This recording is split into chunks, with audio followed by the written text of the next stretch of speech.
Good evening students. आज अपने करते हैं एक्शन रिसर्च क्रियात्मक अनुसंधान। ये बीएड और डीएड के लिए बहुत इम्पोर्टेंट आपका रिसर्च वर्क है कि जब इंटर्नशिप में जाते हैं तो हम एक्शन रिसर्च तैयार करते हैं। तो आज हम चर्चा करेंगे कि इसकी डायरी हम कैसे तैयार करें। सबसे पहले क्रियात्मक अनुसंधान समझने से पहले समझते हैं कि अनुसंधान होता क्या है, कि रिसर्च क्या है। रिसर्च होती है कि बार बार किसी चीज़ की खोज करना, कि जब शोधकर्ता किसी तथ्य को बार बार उसको कि किस तरह से कोई समस्या आ रही है उसका समाधान ढूंढते हैं तो उस पर रिसर्च करते हैं, तो उसको कहते हैं हम रिसर्च। और उसी रिसर्च को दोबारा करना, पुनः बार बार करना क्या कहलाता है? क्रियात्मक रिसर्च कहलाता है। तो हम क्रियात्मक रिसर्च के लिए meaning of the action research लेते हैं कि उसका मीनिंग क्या है एक्शन रिसर्च का। क्रियात्मक अनुसंधान जो है एक ऐसी विधि है जिसके द्वारा कार्य प्रणाली की समस्याओं का समाधान जो है वस्तुनिष्ठ रूप में किया जाता है। मतलब क्या है कि किसी सुधार के लिए बार बार उस पर रिसर्च करना क्रियात्मक अनुसंधान कहलाता है। अब उसको हम डेफिनेशन देंगे तो अलग अलग राइटर ने अलग अलग दे रखी है, तो आप जो भी इजी लगे वो किसी एक या दो राइटर की जो है डेफिनेशन दे सकते हो। मैंने ली है स्टीफन एम कोर। तो वो क्या कहता है कि अपनी समस्याओं को वैज्ञानिक ढंग से हल करता है, जिसे सही कार्य को सही दिशा मिल सके, वे निर्णय का मूल्यांकन कर सके, जिसे क्रियात्मक अनुसंधान कहते हैं। कहने का मतलब क्या है कि समस्याएं जो है उनको प्रैक्टिस करके अपने अनुसार जो ढंग से किसी क्रिया का हल ढूंढे वो क्या कहलाता है? एक्शन रिसर्च कहलाता है। इसी तरह आप अन्य राइटर की ले सकते हो। आगे है कि जो हमने एक्शन रिसर्च लिया है उसकी उत्पत्ति कब हुई और क्यों हुई, उसका क्या है, तो इसके सिद्धांत पर हम थोड़ा सा प्रकाश डालेंगे कि हमें एक्शन रिसर्च की ज़रूरत क्यों पड़ी। कोई भी समस्या है उसको व्यवस्थित तरीके से हल निकालना ही उसका सिद्धांतिक रूप है, और इस सिद्धांतिक रूप को हम क्या कहते हैं कि एक्शन रिसर्च को सैद्धांतिक व्यवस्था। तो उसके लिए क्रियात्मक अनुसंधान जो है उसके विकास को हम पढ़ेंगे, तो उस पर चर्चा करेंगे। तो वो क्या है कि 1926 से इसको सर्वप्रथम जो है बंकिम ने अपनी पुस्तक में रिसर्च ऑफ टीचर्स में इसका उल्लेख किया है, और इसको स्टीफन के सहयोग से समस्या को ढूंढने के लिए सबसे पहले प्रयोग में ली गई थी। तो उस प्रयोग में ये पाया गया कि कोई भी रिसर्च है उसको पुनः प्रयोग में करके जो है हम एक्शन ले सकते हैं। तो एक्शन रिसर्च की शुरुआत जो है सबसे पहले 1926 में की गई थी। आगे इसका विस्तार से हम अध्ययन करेंगे कि शिक्षा में जो एक्शन रिसर्च है उसका प्रयोग की आवश्यकता क्यों पड़ी, किस लिए किया गया। तो आवश्यकता के लिए हमने जो है कुछ पॉइंट्स निकाले हैं। वो क्या है कि विद्यालय की रूढ़िवादिता, प्रक्रिया पद्धति में सुधार के लिए परिवर्तन हेतु, कि परंपरागत हमारे जितने स्कूल हैं उनकी रूढ़िवादिता थी, जैसे कि तुम पढ़ मेथड से पढ़ाया जा रहा था, तो उसको सुधार करने के लिए हमने क्या किया कि इसको क्रियात्मक अनुसंधान के अंतर्गत लिया गया। सेकंड पॉइंट मैंने निकाला है कि शिक्षा द्वारा जो जनतांत्रिक मूल्य है, जनतांत्रिक मूल्य मतलब क्या है कि इसमें हम जो हैं जनता के लिए शिक्षा है, तो उसका मूल्यप्रद शिक्षा को प्रस्तुत करने पे बल दिया जाना चाहिए, ना कि केवल किताबी ज्ञान। तीसरा पॉइंट निकाला है कि नवीन परिस्थितियां, मतलब क्या है कि नई नई परिस्थितियां के अकॉर्डिंग समायोजन व्यवस्था होनी चाहिए, कि जो समस्याएं हैं उसके समय के आधार पर उसका परिवर्तन भी संभव होना चाहिए। फोर्थ पॉइंट निकाला है कि प्रिंसिपल और सुपरवाइज़र जो हैं, कोई भी समस्या है उसका वैज्ञानिक ढंग से जो हमारी शिक्षण क्रिया है उन पे प्रकाश डालना चाहिए, और उनका समाधान भी नए तरीके से होना चाहिए। स्टूडेंट के लिए बहुमुखी विकास की प्रक्रिया पर बल दिया जाना चाहिए। अन्यथा क्या होता है कि परंपरा जो प्राचीन काल से जितनी शिक्षण विधियां चल रही है उन्हीं के अकॉर्डिंग किताबों से ही हम शिक्षण को करवा रहे हैं, तो वो पर्याप्त नहीं है, प्रैक्टिकल ज्ञान का अभाव रहता है। तो इसलिए स्टूडेंट को जो है वो व्यवहारिक ज्ञान भी साथ साथ में होना चाहिए। तो विद्यालय समाज के बीच दोनों में संबंध सुधार होना चाहिए कि जब तक समाज में विद्यालय की स्थिति जो है पारिवारिक नहीं होगी तब तक विद्यार्थी जो है आगे विकास नहीं कर पाएगा। फिर नेक्स्ट मैंने निकाला है कि प्रत्येक छात्र में जो उपलब्धि है उसके अकॉर्डिंग उसमें समस्या का निवारण करने की प्रक्रिया होनी चाहिए। नेक्स्ट लिया है कि क्रियात्मक एक्शन रिसर्च है, उसका महत्व क्या है, उसके बेनिफिट्स क्या है। तो उसके बेनिफिट्स जो है वो सबसे बड़े बेनिफिट्स ये है कि जितनी भी हमारी शिक्षण के अंदर जो समस्याएं आ रही हैं उनका हम तुरंत समाधान ढूंढ सकते हैं, निकाल सकते हैं। जैसे जैसे समस्याएं बढ़ती हैं वैसे वैसे आविष्कार होते रहते हैं। इसका करंट में आपने उदाहरण लिया है रीट का, कि रीट के एग्ज़ाम के लिए हमने कितने भी स्ट्रिक्ट गवर्नमेंट ने एक्शन लिए, उसके बावजूद भी नकल के जुगाड़ लोगों ने ही कर ही लिए। चप्पल का जो हम सोच भी नहीं सकते थे वो जुगाड़ जो है उन्होंने समस्या नई गंभीर जो है वो उत्पन्न कर दी है। तो ऐसी समस्या का निवारण करने के लिए जो है वो एक्शन रिसर्च ही सबसे बड़ा बेनिफिट देता है कि इन समस्याओं का निवारण हम कैसे कर सकते हैं। तो उसका प्रमुख उद्देश्य क्या है? उद्देश्य जो है लर्निंग जो है और लर्निंग और लर्नर के बीच संबंध कैसा है, उसको संबंध को स्थापित करने के लिए एक्शन रिसर्च एक बहुत बड़ी प्रक्रिया है। दूसरा पॉइंट है कि एक जो प्रिंसिपल शिक्षक और मैनेजमेंट है उनका तालमेल कितना है। तीसरा पॉइंट लिया है कि विद्यालय के कार्यकर्ता में कार्य कौशल मतलब क्या है कि उसमें कार्य करने की क्षमता कितनी है, स्किल डेवलप है या नहीं है, या केवल कार्य थोपा गया है। नेक्स्ट पॉइंट मैंने लिया है क्रियात्मक अनुसंधान की विशेषताएं क्या है, कि उसका पर्पज़ क्या है। तो सबसे बड़ा पर्पज़ जो है वो बौद्धिक प्रक्रिया होनी चाहिए और समस्या समाधान जो है वो एक लिमिट में उसका प्रयास करना चाहिए कि कैसे हम उसका समाधान कर सकते हैं। केवल एक टाइम एक ही समस्या लेनी चाहिए, ना कि हम जो है अन्य समस्याओं को एक साथ ले सके।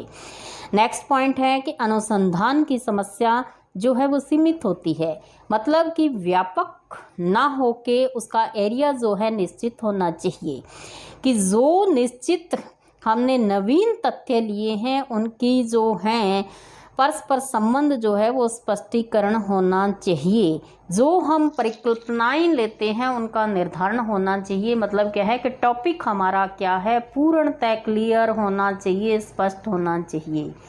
जो भी हम डाटा लेते हैं उन डाटा में तथ्य स्पष्ट होना चाहिए जिस पे भी आप रिसर्च कर रहे हो। ऐसा नहीं है कि कॉपी पेस्ट करोगे तो एक्शन रिसर्च सही होगा, नहीं होगा।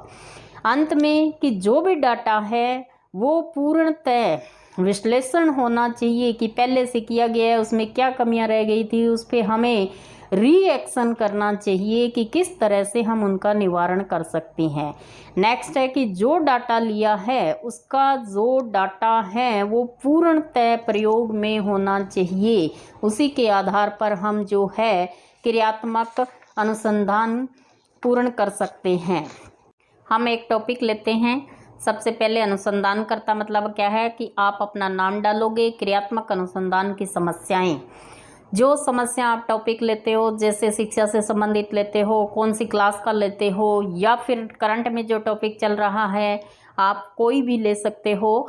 तो हमने शिक्षा से संबंधित लिया है कि बच्चा जो हिंदी का है उसके पठन व वाचन में लिखने संबंधित त्रुटि जो है उसकी समस्या है, तो उस पर हम जो है क्रियात्मक अनुसंधान करेंगे, एक्शन रिसर्च करेंगे। तो सबसे पहले हम उसके सोपान मतलब चरण लेंगे कि समस्या की पहचान करेंगे कि हमें कैसे पता चले कि इसमें ये प्रॉब्लम आ रही है। उस प्रॉब्लम को सॉल्व करने के लिए जो है हमने एक्शन रिसर्च करना है।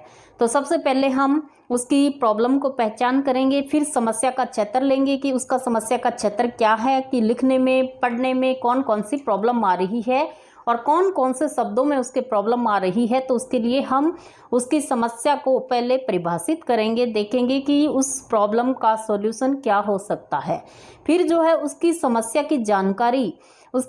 की जानकारी ये लेंगे कि 6th क्लास का बच्चा लिया है मैंने, और उसी 6th क्लास के बच्चों में दोनों में कंपैरिजन करके देखेंगे कि वो असमर्थ है पढ़ने में, लिखने में, तो इसका रीज़न क्या है। जैसे उसकी अभिज्ञान समस्या लेंगे। अभिज्ञान समस्या का मतलब क्या है कि पठन और पाठन से संबंधित जो समस्याएं हैं उसमें उसके उच्चारण में भी समस्या आ रही है, लिखने में भी त्रुटि बार बार कर रहा है, कि जो नॉलेज उसकी जिस लेवल तक होनी चाहिए वो लेवल नहीं है, कमज़ोर है, तो उस पर हम रिसर्च करेंगे। तो उसके लिए हम विशिष्टीकरण कि क्या कर सकते हैं, तो दोनों में कंपैरिजन करेंगे। जैसे हम 30 बच्चों को ले रहे हैं, एक ग्रुप बना रहे हैं, ग्रुप में दोनों को कंपैरिजन कर रहे हैं, जो स्टूडेंट होंगे उनको अलग अलग जो है वर्क देंगे, और उससे पता चलेगा कि जो हमने वर्तनी संबंधी सुधार के लिए जो है हम क्या कर सकते हैं। रिटन वर्क देंगे अधिक से अधिक, उसके उच्चारण पे जो है वो उसको एक चैप्टर देंगे, और उसमें देखेंगे कि कौन कौन सी प्रॉब्लम आ रही है, समस्या का कारण जो है उसको निकालेंगे, ढूंढेंगे, विश्लेषण करेंगे, और उस पर जो है आगे हम रिसर्च करेंगे। और नेक्स्ट स्टेप जो है हमारा वो क्या है कि हिंदी भाषण में अगर कमज़ोर है तो उसके लिए हम जो है कौन सा मेथड ले सकते हैं, शिक्षण विधियां लेके उस पर पूर्णतः समय देंगे, उसको फिक्स टाइम देंगे कि आप जो है 5 मिनट में, 10 मिनट में, 35 मिनट में कितना लिख सकते हो, कितना पढ़ सकते हो, उस पर ध्यान देंगे, और उसी को जो है हम एक्शन रिसर्च में लेंगे। फिर जो पाठ्यक्रम पूर्ण करने पर अधिक बल देंगे, कि केवल टीचर जो है वो पूर्ण करने पे ही नहीं बल्कि उसकी नॉलेज को भी पहचानेंगे कि वो किस तरह से कर सकते हैं, अन्य बच्चों से उसका अंतर कैसे आ रहा है, तो उस पे देंगे। फिर जो है कि स्टूडेंट की रुचि की भी पहचान करेंगे। कभी कभी होता है कि रुचि के अकॉर्डिंग जब काम नहीं मिलता है तब बच्चा जो है उसको स्पष्ट नहीं कर पाता है। फिर जो है विद्यालय में अगर वो प्रजेंट है कि नहीं है, उसकी प्रजेंट की कंडीशन देखेंगे कि कितनी है। अगर टीचर क्लास में पढ़ा रहा है, बच्चा बार बार एब्सेंट हो रहा है, तो उसको ना तो वो चैप्टर समझ आएगा और ना ही वो लिखने में सक्षम हो पाएगा। फिर नेक्स्ट पॉइंट लेंगे कि उसके पेरेंट्स की उसके प्रति, बच्चे के प्रति, स्टडी के प्रति कितना लगाव है, वो उसमें इंटरेस्ट ले रहे हैं या नहीं, या केवल कि बच्चा जो है वो स्कूल चला गया, घर आ गया, पेरेंट्स को कोई मतलब नहीं है। तो इस चीज़ का हम जो है एक प्रकार से उस पर केस स्टडी करेंगे और बायोडाटा निकालेंगे कि बच्चे का रीज़न क्या है कमज़ोर होने का।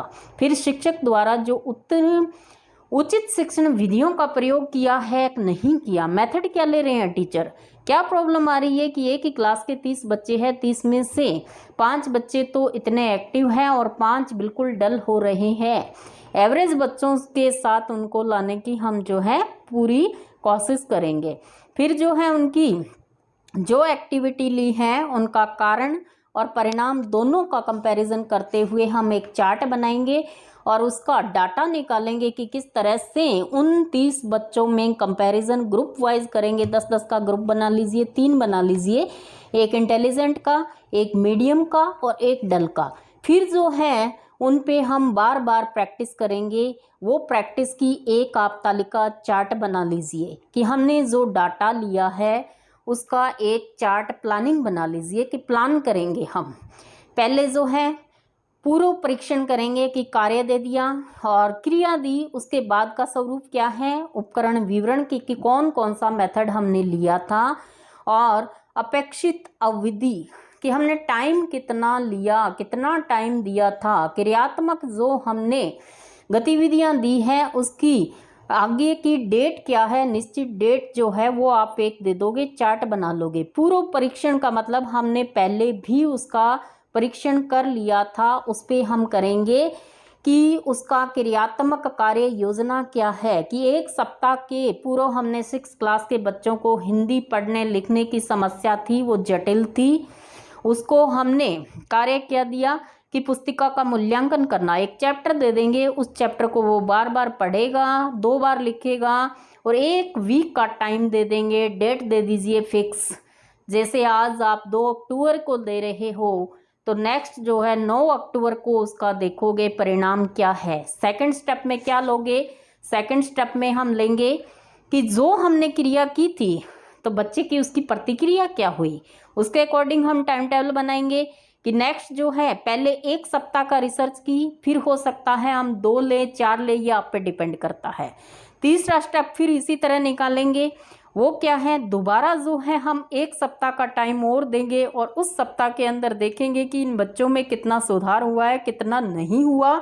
और फोर्थ जो है नेक्स्ट जो हम देखेंगे कि उसका मूल्यांकन जो है क्या आ रहा है, क्या अचीवमेंट उसने प्राप्त की है। और इस तरह जो है हम बच्चे की क्रियात्मक अनुसंधान पर देखते हैं कि किस तरह उसमें कितना सुधार हो रहा है और कितना नहीं हो रहा है। वो डाटा लेके उसका सुधार का प्रतिवेदन के रूप में लिखेंगे कि हमने क्या क्या कार्य किए थे, क्या क्या दिए थे, कितना सुधार हुआ, कौन कौन सी समस्याएं आई थी, और उन समस्याओं को पहचान करके उसको परिभाषित करने की कोशिश करेंगे। और अंत में हम लेंगे समस्या के कारण कौन कौन से थे, जो कारण होते हैं मेथड में, कि नए मेथड के अकॉर्डिंग नहीं पढ़ाया जा रहा था, पुराने के लिए जा रहा था, या बच्चे को टीचर का पढ़ाने का समझ नहीं आ रहा था, या समझने का जो प्रतिक्रियाएं हैं उनका विश्लेषण करेंगे। और एक चार्ट बनाकर जो है हम पूरा डाटा लेके उस पर क्रिया करेंगे। तो क्रियात्मक अनुसंधान जो है पूर्णतः डाटा पर निर्भर करता है और प्रैक्टिकल वर्क है ये आप पे डिपेंड करता है कि आप कितनी ईमानदारी से करते हो या कॉपी पेस्ट करते हो। निष्कर्ष में हम क्या लेते हैं कि हमने अनुशासन को देखते हुए एक्शन रिसर्च की प्लानिंग की थी, और वो एक्शन रिसर्च हमारा कितना सक्सेस रहा, कितना नहीं रहा, ये आप टाइम पीरियड ले लीजिए, 15 दिन का ले लीजिए, 1 महीने का ले लीजिए, 1 बच्चे पे ले लीजिए, 10 पे ले लीजिए, ये आप पे डिपेंड करता है। तो आज ये थी एक छोटा सा हमारा प्रयास कि एक्शन रिसर्च जो है हम कैसे डायरी तैयार कर सकते हैं। तो उसके लिए आप जो मार्केट के अंदर A4 पेज आते हैं उसमें आप चैप्टर और इनकी प्लानिंग कर लीजिए, फिर ऊपर अपना नाम, कॉलेज का नाम करके इसको पेस्ट कर लीजिए। Thank you so much. मेरा चैनल है उषा गोदारा के नाम से, उसको जो है आप लाइक, शेयर और सब्सक्राइब कीजिए। धन्यवाद।